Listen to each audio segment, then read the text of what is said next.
अस्सलाम वालेकुम। आज हम मिक्स वेजिटेबल पराठा तैयार करेंगे।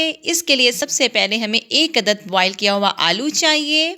आलू को बॉयल करके हम इस तरीके से मैश कर लेंगे। इसके बाद हम इसमें तमाम मसाला जात, सूखा धनिया, हाफ़ टी स्पून नमक, हाफ़ टी स्पून लाल मिर्च, हाफ़ टी स्पून ज़ीरा पाउडर शामिल कर लेंगे। इन तमाम मसाला जात को शामिल करके अब हम इसमें तमाम वेजिटेबल्स को शामिल करेंगे। बंद गोभी, हरी मिर्च, गाजर, पुदीना और हरा धनिया शामिल कर लेंगे। आप चाहें तो इसमें मज़ीद वेजिटेबल्स भी शामिल कर सकते हैं। अब हम इनसे अच्छी तरह से मिक्स कर लेंगे। हमारी फिलिंग मिक्स हो चुकी है।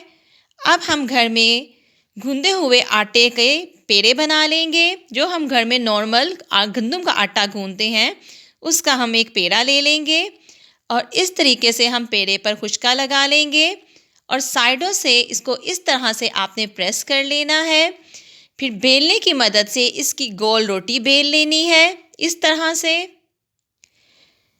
इसी तरह हम तमाम पेड़ों की रोटियां बेल लेंगे।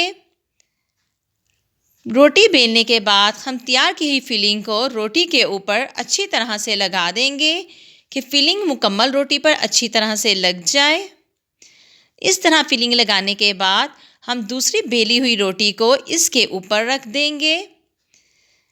इस तरह से आपने रोटी को इसके ऊपर रखकर इस तरह से साइडों से अच्छी तरह से प्रेस करना है ताकि फिलिंग आपकी बाहर ना निकले। इस तरह अच्छी तरह एक साइड से प्रेस करके आप इसकी साइड को चेंज कर दें और दूसरी साइड से भी इस तरह अच्छे तरीके से प्रेस कर लें।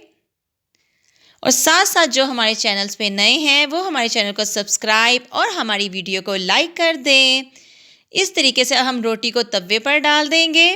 अगर आपकी रोटी बीच में कहीं से थोड़ी सी फट जाए तो इसी पॉइंट पे आपने इसको जोड़ लेना है ताकि फिलिंग आपकी बाहर ना आए। जब हमारी रोटी एक साइड से पक जाए तो आप इस पर इस तरीके से देसी घी लगा लें और इसकी साइड को चेंज कर लें।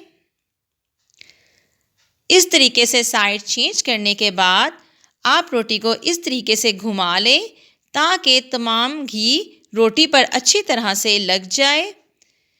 हमारी एक साइड तकरीबन पक चुकी है और दूसरी साइड भी तकरीबन पक गई है। अब हम इसकी साइड इस तरह चेंज कर लेंगे। हमारी रोटी तकरीबन तैयार है। तो जी एवरीवन, हमारा ज़बरदस्त मज़ेदार क्रिस्पी पराठा तैयार है।